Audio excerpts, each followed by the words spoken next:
Start करते हैं class. आज का टॉपिक है अर्टिकेरिया या हाइव्स। व्हील भी बोलते हैं कई बार इसको। एक स्किन एलर्जी है जिसमें इचिंग और बर्निंग बहुत ज़्यादा देखने को मिलती है। पेन तो ना के बराबर होता है। अगर पेन हाइव जैसी कंडीशन हो और उसमें पेन देखने को मिले तो फिर वो अर्टिकारिया नहीं होता है, फिर वो कोई स्किन दिख रही है सबको स्क्रीन। Yes sir.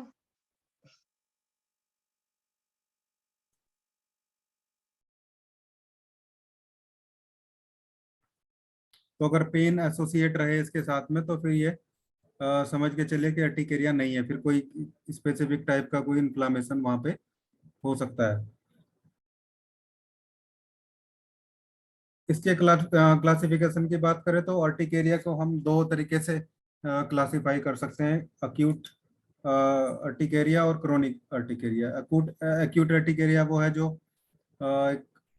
हाइव्स के और बम्प्स के रूप में जो है किसी एलर्जिक रिएक्शन से दिखेगा, और जो 24 आवर या 48 आवर, 1 से 2 दिन में उसका जो डिग्रेडेशन है वो स्टार्ट हो जाता है। लेकिन क्रोनिक अर्टिकेरिया जो है वो एक तो एपिसोडिक होता है, लगातार जो है वो सामने आता रहेगा, और दूसरा उसका जो ड्यूरेशन है, जो स्पैम है वो ज़्यादा दिन रहेगा। मतलब कई बार तो वो डेली भी निकल सकता है, और कई बार एक बार हाइव्स निकलने के बाद में वो कंटिन्यूअसली हफ्तों तक जो है देखने को मिल सकते हैं, जिसमें पेशेंट की कंडीशन जो है बहुत खराब कई बार हो जाती है।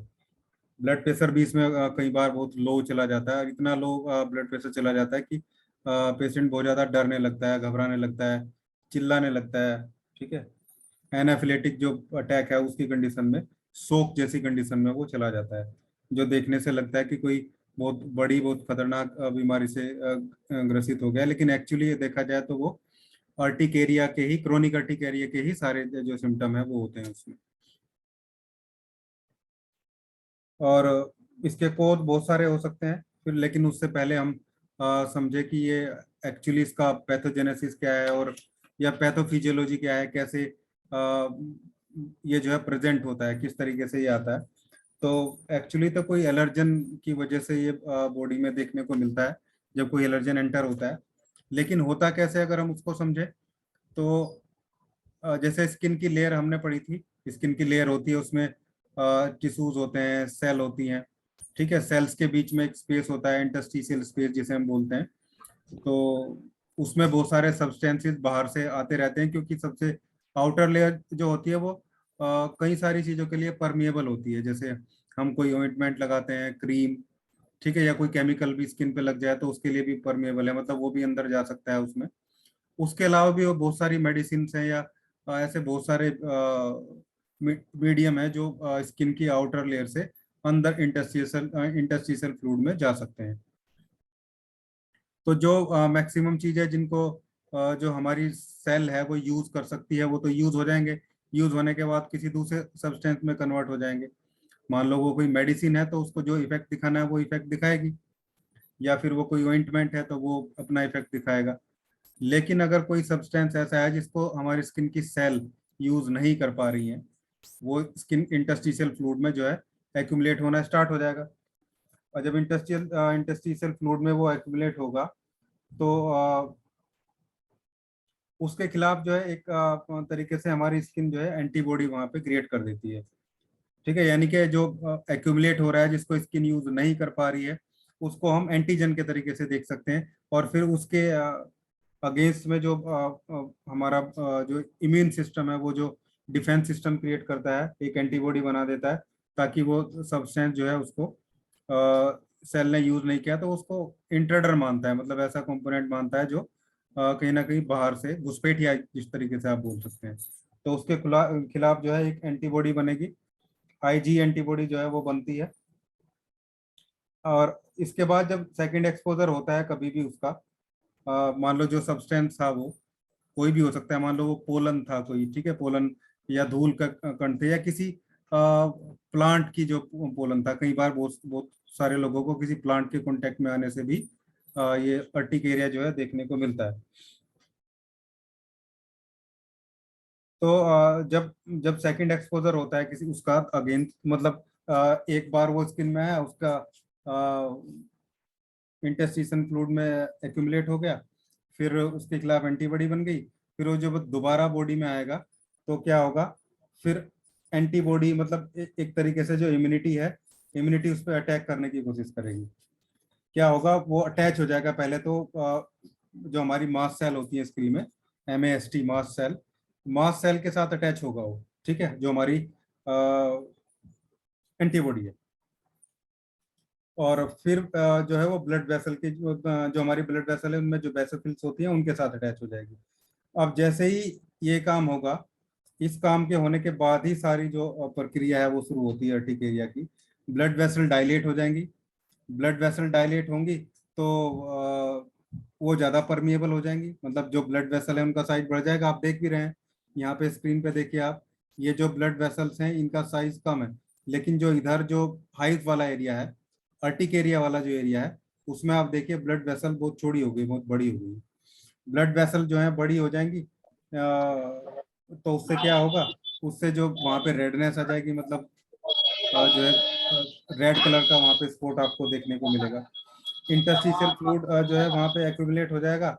एक्चुअली क्या होगा, बहुत सारी चीजें ब्लड वेसल से माइग्रेट कर जाती है, मतलब जब ब्लड वेसल ज्यादा चौड़ी हो जाती है तो वो परमिएबल भी ज्यादा हो जाती है, तो उससे कुछ और चीजें वहाँ पे इंटरस्टिशियल स्पेस में जो फ्लूइड्स हैं वो निकल जाते हैं। उससे क्या होगा, वहाँ पे और फ्लूइड एक्यूमुलेट हो जाएगा तो स्वेलिंग आ जाएगी। यानी कि अब देखिए एंटीबॉडी बनने से ही कितने सारे काम वहाँ पे देखने को आपको मिल रहे हैं। और मास्ट सेल के साथ जैसे ही अटैच होगा, मास्ट सेल ब्रेक हो जाएंगी। मास्ट सेल जैसे ही ब्रेक होती हैं, मास्ट सेल के ब्रेक होते ही हिस्टामिन का बनना वो स्टार्ट हो जाता है। हिस्टामिन बढ़ना शुरू हो जाएगा, हिस्टामिन इंक्रीज होना शुरू हो जाएगा, और हिस्टामिन से ही एक्चुअली ये सारी चीजें होती है, क्योंकि आप जानते हैं हिस्टामिन जितने भी एंटी एलर्जी की 2 SP दो गोली,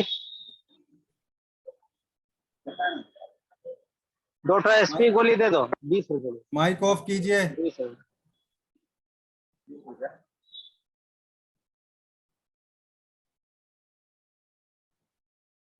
तो ये जैसे ही वही मैं बता रहा हूँ कि आईजी एंटीबॉडी जैसे ही अपने आप को अलग अलग बेसोफिल के साथ अटैच करेंगी तो दूसरे काम होगा, मास्ट सेल के साथ अटैच करेंगी तो दूसरा काम होगा।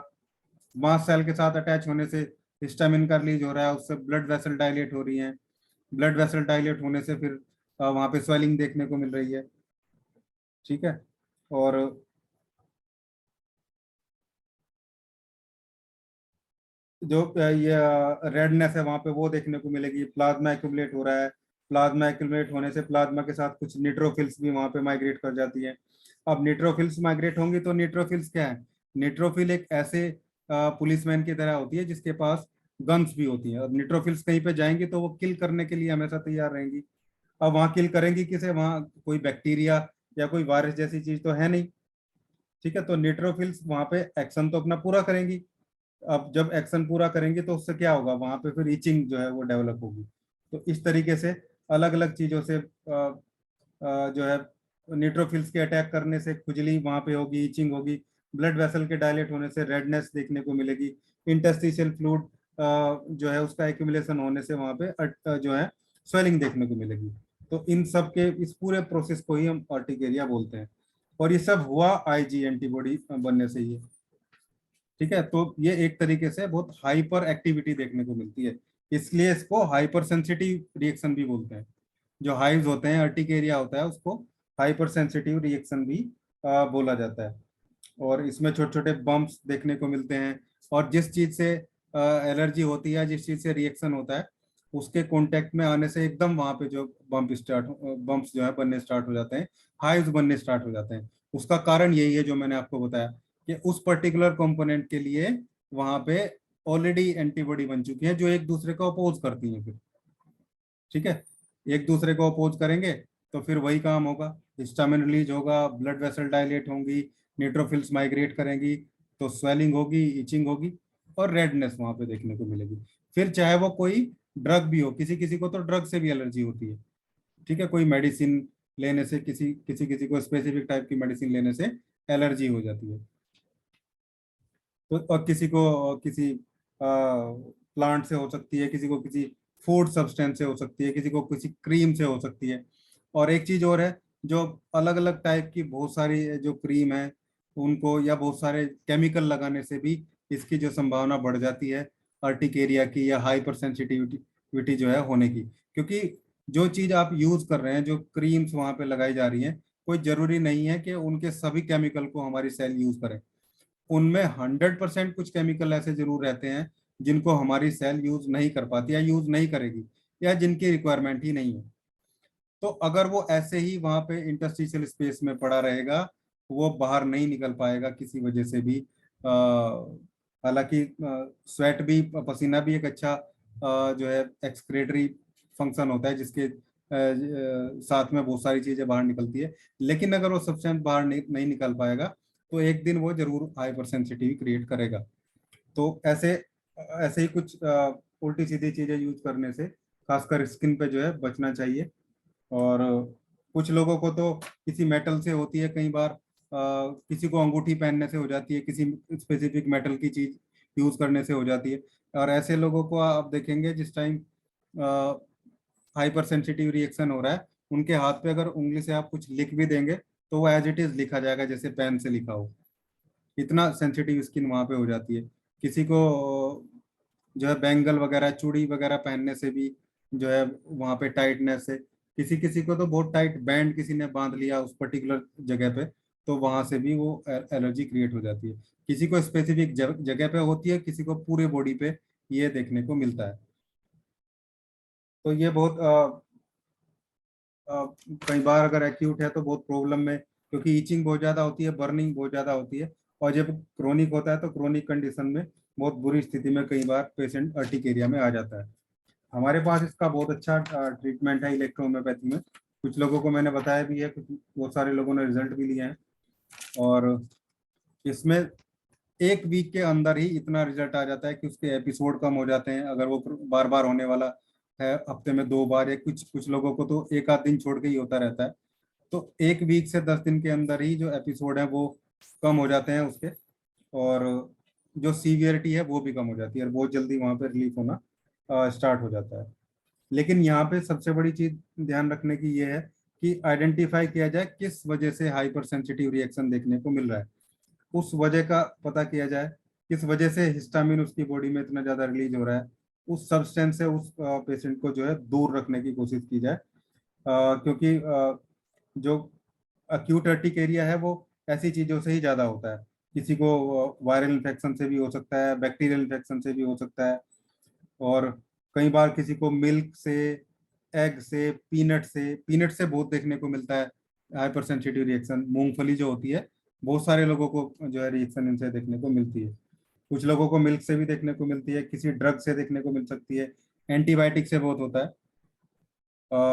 इसलिए जो कई बार तो एंटीबायोटिक इंजेक्शन अगर किसी को दिया जा रहा है तो पहले उसकी सेंसिटिविटी टेस्ट की जाती है, कहीं उसके प्रति ये हाइपर सेंसिटिव तो नहीं है। और भी बहुत सारी ड्रग हैं, जैसे पेंसिलिन ग्रुप है, खासकर पेंसिलिन ग्रुप की जो एंटीबायोटिक है उनको मैक्सिमम केस में पहले इंजेक्ट करने से पहले स्किन पे टेस्ट किया जाता है, कहीं हाइपर सेंसिटिव रिएक्शन तो नहीं देखने को मिल रहा है।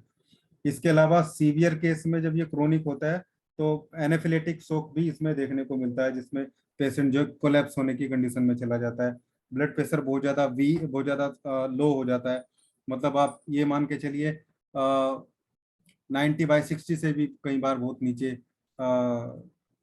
वो आपको 60/40 तक देखने को मिल सकता है। उस कंडीशन में पेशेंट को बहुत ज्यादा घबराहट, बहुत डर, ऐसी चीजें वहां पे महसूस देती है। तो इसमें हम हमें पहचानना है कि अर्टिकेरिया जो हुआ है हमारे पास, जो पेशेंट आया है, उसका रीजन क्या है, कैसे होता है, ये मैंने आपको बता दिया। उसकी पैथोफिजियोलॉजी हमेशा मैं डिस्कस करके चल ही रहा हूँ हर डिजीज का। अब हमें उसका सब्सटेंस हम आइडेंटिफाई कर लें किस वजह से हो रहा है। ये तो पक्का है कि जो रिएक्शन है वो हमें देखने को मिल रहा है उसकी स्किन में ही देखने को मिलेगा, और ऊपर की लेयर में ही देखने को मिलेगा, एपिडर्मिस में ही देखने को मिलेगा। और ये जितना भी पैथोजेनेसिस आप इसका देख रहे हैं, ये सारा सारा सारा का सारा एपिडर्मिस लेयर का ही पार्ट है। मास्ट सेल भी एपिडर्मिस में ही होती है, ठीक है। उसके अलावा जो ऊपर की लेयर है एपिडर्मिस में हमारे, वहीं पे ये सारी चीजें आपको इसका देखने को मिलता है रिएक्शन भी। हालांकि ब्लड वेसल ऊपर की लेयर में नहीं होती, ब्लड वेसल नीचे होती है, लेकिन फिर भी ये यहाँ पे हमने उसको इस फिगर में वैसे दिखाया कि भाई जिससे समझ में आ जाए कि ब्लड वेसल डायलेट होने से यहाँ पे ये सारी चीजें देखने को मिल रही है, क्योंकि ब्लड वेसल से ही सारा इंटरस्टिशियल में ऊपर चीजें जाती हैं, और एपिडर्मिस लेयर में डर्मिस लेयर से ही सारी चीजें वहां पे पहुंचती हैं। तो इसके अलावा जो क्रोनिक अर्टिकेरिया है वो कई बार किसी अंडरलाइंग डिजीज की वजह से भी हो सकता है, पुरानी चली आ रही बीमारी की वजह से हो सकता है। इसके अलावा एक तरीके से बड़ी आंत का एक पैराजाइट इन्फेक्शन होता है जिसे हेलिकोबैक्टर पाइलोरी या एच फाइलोरी इन्फेक्शन बोलते हैं, जो बड़ी आंत में देखने को मिलता है, जिसकी वजह से आईबीएस के सिम्टम मोस्टली आते हैं, लेकिन इसमें हाइव्स भी और हाइपर सेंसिटिव रिएक्शन भी देखने को कई बार मिलता है। ये ऑटोइम्यून भी हो सकता है, ऑटोइम्यून डिजीज की वजह से भी ये देखने को मिल सकता है, जैसे ल्यूपस एरिथेमेटस एक डिजीज होती है उसमें, या थायराइड के पेशेंट को बहुत देखने को मिलता है। थायराइड के पेशेंट को आपको 20% जो क्रोनिक थायराइड के पेशेंट होते हैं उनको अर्टिकेरिया आपको देखने को मिलेगा ही। इसके अलावा वितिलिगो वालों को भी देखने को मिल सकता है, इलियक डिजीज में भी देखने को मिल सकता है। तो ये कुछ अंडरलाइंग डिजीज हैं जिनकी वजह से अर्टिकेरिया हो सकता है, लेकिन होता हाइपर सेंसिटिव रिएक्शन की वजह से ही है। वो हमें आइडेंटिफाई करना है, उन ड्रग को देखना है कि किसी ड्रग की वजह से वजह से तो नहीं हो रहा है, या कोई किसी को हीट की वजह से तो नहीं हो रहा है। और फैक्टर में फिर बहुत सारी चीजें आ सकती हैं, गर्मी हो सकती है, टाइट क्लोथ हो सकते हैं, ठीक है, किसी ड्रग की वजह से हो सकता है, किसी क्रीम की या ऑइंटमेंट की वजह से हो सकता है, इसके अलावा कोई फूड सब्सटेंस की वजह से, खाने की चीज की वजह से भी हो सकता है। तो वो सारी चीजें हमें ध्यान में रखनी और समझ में आनी चाहिए कि हाँ इस वजह से प्रॉब्लम हो रही है, उस कारण को दूर करके और उस फैक्टर को दूर करके फिर हमें ट्रीटमेंट स्टार्ट करना चाहिए।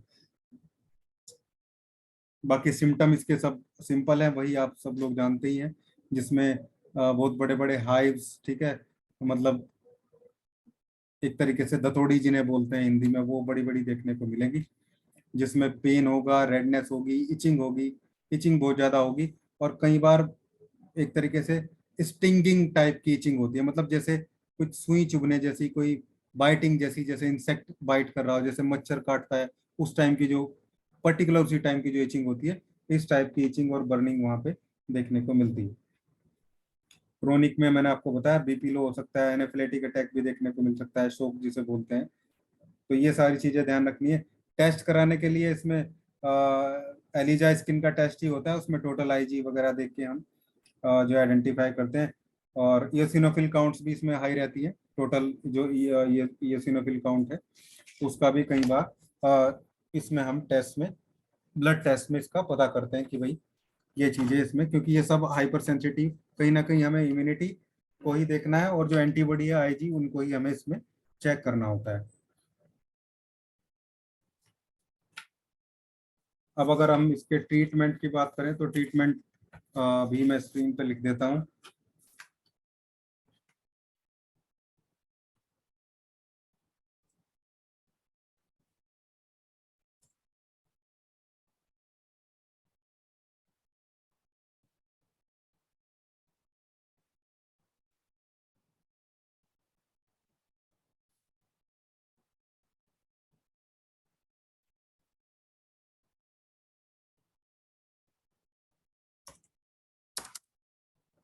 अब अपर लेयर का ही इन्फेक्शन है तो सीधी सी बात है, S5 C5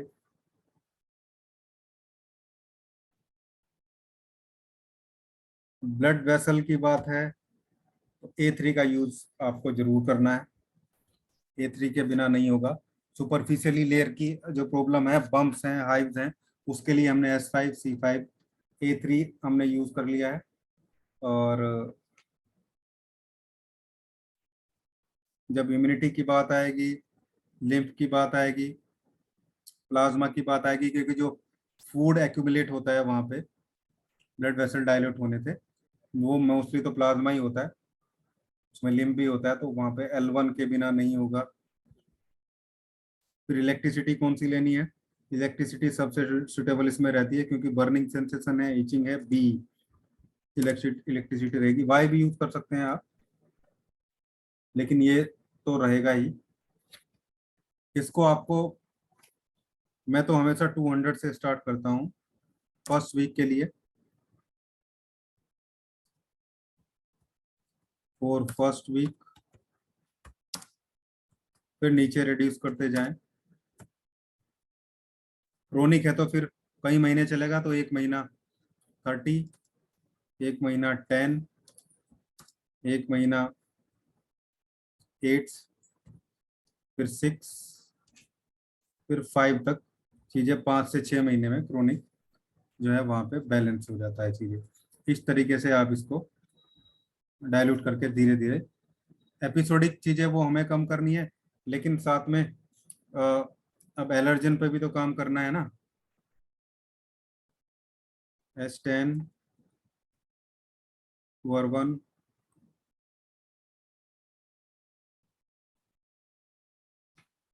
F1 and Y, ये कंटिन्यूअस लाइटर में हम इसको चलाएंगे। D10 से शुरू करके नीचे तक धीरे धीरे लेते चलाएंगे उसको। ये जो है टीचिंग भी मैनेज करेगा, और जो एलर्जन है उसको भी, उसकी इंटेंसिटी भी कम करेगा, कहीं ना कहीं इसको बाहर निकालने के भी काम करेगा। किसी टाइप की पोलन की एलर्जी है या डस्ट एलर्जी है, ठीक है, फूड एलर्जी को छोड़ के बाकी सब जगह ये काम करता है। फूड एलर्जी है तो फिर आपको S3 अगर आइडेंटिफाई हो गया तो फिर S3C3 से काम करना पड़ेगा। S3C3, वर्बन, Y, ये आप यूज कर सकते हैं ऐसे D10 में या D6 में, ये फूड एलर्जी के लिए।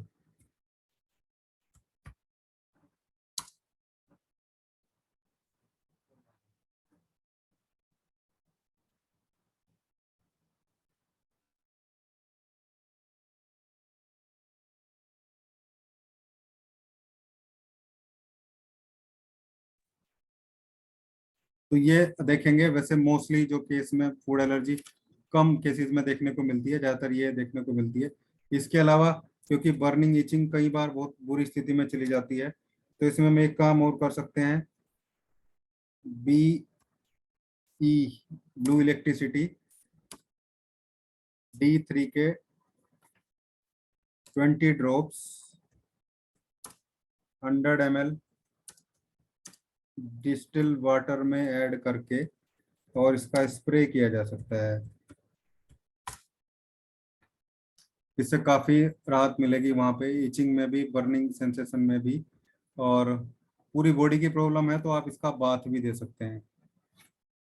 ठीक है, फिर आपको ये 20 की बजाय 40 ड्रॉप करके उसके नहाने के पानी में, जैसे ही जिस बाल्टी से वो नहा रहा है, जब नहाते हुए उसमें 1 लीटर पानी बच जाए तो उसे 1 लीटर में 40 ड्रॉप के आसपास डाल के बाद में 1 लीटर या 2 लीटर पानी जिसमें पूरा शरीर पे जो आ जाए, उससे हम जो है उसको बाथ करा सकते हैं।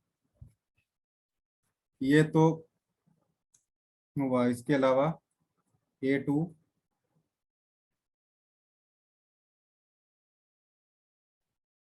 S5, C5,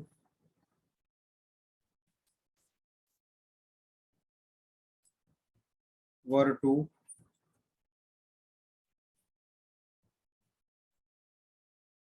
and B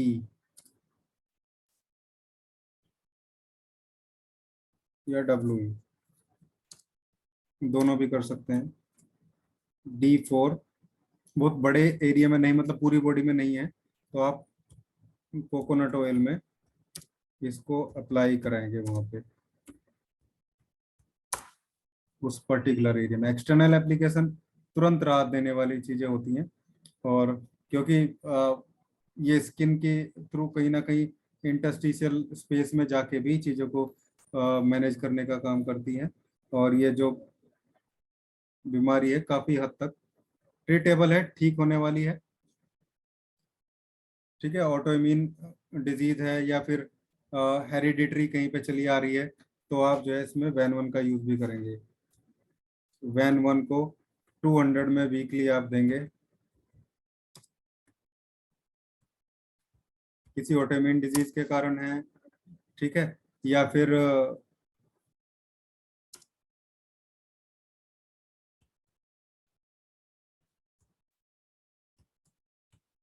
autoimmune के कारण है या किसी अंडरलाइंग डिजीज के कारण है।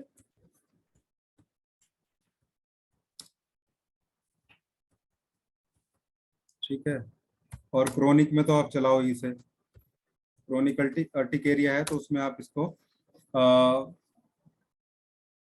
वीकली दे ही सकते हैं, क्योंकि इसके प्लांट हैं जो हमने पढ़े हैं और आप ढंग से उसको देखेंगे। जो पुराने लोग हैं ग्रुप में उन सबको पता ही है, नए लोगों के लिए मैं धीरे धीरे रेमेडी शेयर कर ही रहा हूँ। तो इसके सारे प्लांट ही इतने अच्छे तरीके से काम करते हैं। जिसका स्पेसिमेन प्लांट है थूजा ऑक्सीडेंटलिस, वो भी कहीं ना कहीं बहुत अच्छे तरीके से ऑटो इम्यूनिटी पे, ठीक है, या कोई भी अंडरलाइंग डिजीज है, क्रोनिक डिजीज है या हेरिडिटरी है, ठीक है, उस पे जो है ये डिजीज, ये जो रेमेडी है वैन 1-200 बहुत अच्छे से वहाँ पे वर्क करती है।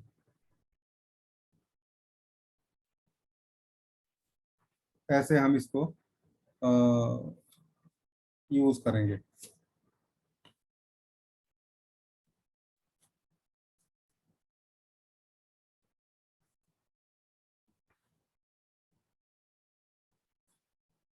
अब जो है एक डिजीज और कवर करेंगे आज हम इसके बाद। सर इसको थोड़ा सा क्लियर करेंगे सर। इसके बाद, हाँ, इसके बाद एक डिजीज को और मैं लूंगा, लेकिन ये 5 मिनट बचे हैं, 5 मिनट में इसके बारे में कुछ पूछना है तो पूछिए, फिर सेकंड हाँ मीटिंग में सर, दूसरी एक, डिजीज करेंगे। हाँ एक पूछ रहा था सर, हाँ जैसे बोलिए। फर्स्ट प्रोटोकॉल है, हाँ दो हाँ। सौ है पर 200 तो चलाएंगे ऊपर, प्रत्येक दिन चलाएंगे 1 सप्ताह तक। और 30 पोटेंसी में भी कितना दिन तक चलाएंगे सर, तो 10 कितना दिन तक चलाएंगे? देखो, 200 जो इसको केवल एक वीक देना है आपको, फॉर हाँ first sir. Week 2 times a day, ठीक है।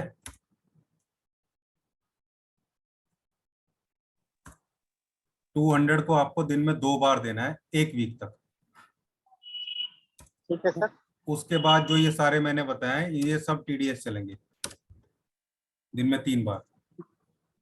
मतलब कितना दिन के लिए, कितना कितना दिन है, मतलब एक एक महीना के लिए या लगभग 15-15 लगभग दिन में? एक एक महीना के बाद, क्रोनिक में तो एक एक महीना ही चलेगा सर लगभग। हाँ हाँ। हालांकि मेरी रिकमेंडेशन ये रहती है कि 15 डेज से ज्यादा की मेडिसिन ना दी जाए, कई बार चेंज भी करनी पड़ जाती है, या बीच में आराम करना बंद कर दे मेडिसिन, ठीक है ना।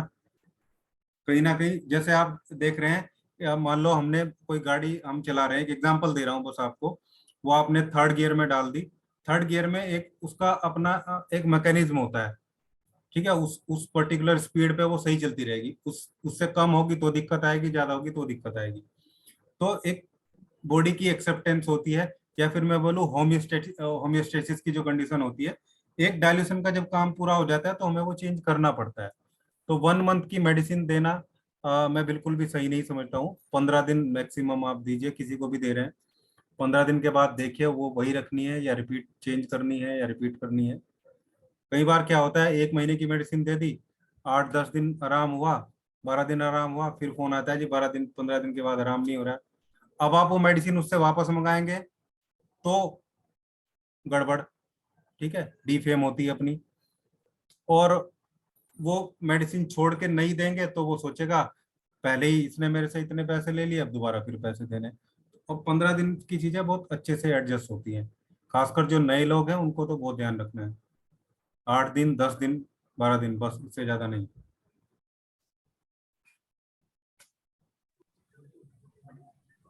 सर आपने जो फूड एलर्जी के लिए जो मेडिसिन बताई है हाँ जी। S3C3 हाँ जी। सर मेरी मदर को प्रॉब्लम थी, आपको बोला था उनको सांस लेने में दिक्कत आती है जा, हाँ। उनकी सर मैंने रिपोर्ट करवाई थी उनको, जैसे आलू से, अच्छा। सरसों से, हाँ जी, हम्म, और भी 5-6 चीज है हाँ चीजें, हाँ। मेडिसिन भी है सर उसमें, हम्म, उसमें ये चला सकते हैं सर फूड एलर्जी वाली? हाँ चला सकते हैं। वैसे तो हाँ जी, उन्होंने जिस दिन से बंद किया आलू वगैरह खाना, ठीक है, बहुत काफी ज्यादा। हाँ, तो जब आप उनके लिए चलाएंगे ना तो इसमें हाँ L1 और A3 ऐड कर लेंगे इस वाले फॉर्मूले में। जी सर। ठीक है, और 200 से शुरू अभी कीजिए। का 200। हाँ, पहले हाँ, 2 या 3 एक दिन 200 दीजिए, जी सर। या 3-4 दिन, एक दिन में एक बार। उसके बाद हाँ फिर जी, जो है D10 से शुरू करके नीचे आते जाइए। जी सर, सिर्फ यही फार्मूलेशन देनी है, हाँ, इसी फूड एलर्जी साथ में कोई हो? इसी से बहुत आराम हो जाता है फूड एलर्जी में। जी sir, thank you sir. Sir मेरे पास आज एक केस आया जिसमें IgE हाँ जी। उनका 460 था और अच्छा। लिम्फ नोड्स, लिम्फोसाइट्स में कोई प्रॉब्लम नहीं, इस्नोफिल्स, ESR सब कुछ नॉर्मल है। पेशेंट OCD का है, अच्छा, तो ये ऑटो इम्यून डिजीज हुआ है क्या सर? ओसीडी तो ऑटो इम्यून ही है। हाँ लेकिन ये फिर क्या बोलेंगे IgE अगर इतना 460 हुआ तो? सिम्टम क्या है उसके? और पेशेंट को कोई सिम्टम्स नहीं है, वो नॉर्मल खाली ब्लड ये बॉडी रिपोर्ट करवाई थी, 60 इयर्स की फीमेल है, तो उनको कोई सिम्टम्स नहीं था, अच्छा, खाली एक नॉर्मल रूटीन चेकअप के हिसाब से रिपोर्ट करवाई थी, तो उसमें ये इश्यू आप आया ना है। S10 L1A3 हाँ, R1 F1Y ये वाला चला दो फॉर्मूला केवल, ओके। ठीक है ना? D10 से हाँ, D10 से शुरू करो, फिर नीचे को आ जाना। 1 महीने बाद टेस्ट कराना फिर। ठीक है, और उसके साथ और कुछ, आपकी आवाज ब्रेक और हो उनका रही है। विटामिन D का भी डेफिशिएंसी आया था सर। इसमें डाल दो रेमदान। सर उनका विटामिन D का भी डेफिशिएंसी आया है। L2S5C4 चला दो D4 में उधर। सर आवाज आ रही है? आ रही है। L2S5C4 चला दो D5 में। ओके सर, थोड़ा अब जैसे जैसे ठीक ठंड है सर, आएगी उनको थैंक यू सर। बोलना सन एक्सपोजर लेते रहे थोड़ा थोड़ा। ओके, और सर इसमें वेन भी चला सकती हूँ क्या 200 पोटेंसी में, क्योंकि ऑटो इम्यून है वीकली वीकली इसीलिए? वीकली वीकली ना? S5 भी ओके, चलाइए, वीकली S5। वीकली S5 और वेन। Okay sir. या आप लीवर फॉर्मूला चला दो। क्रोनिक पूरा खत्म हो जाएगा ना इसका टिकारिया सर? है जी, हाँ बिल्कुल खत्म हो जाएगा, क्योंकि बिल्कुल बिल्कुल बिल्कुल। क्योंकि आज के समय में मॉडर्न साइंस में इसका इलाज नहीं है सर, देख चुके हैं हजारों पेशेंट्स को। सर 8 दिन में, मैं आपको बता रहा हूँ, ऐसे ऐसे पेशेंट जो बोलते हैं मुझे रोज हाइव्स आते हैं, 8 से 10 दिन की मेडिकेशन देने से वो उनका एपिसोड हो जाता है महीने में 1 बार या 2 बार, 8 से 10 दिन में ही।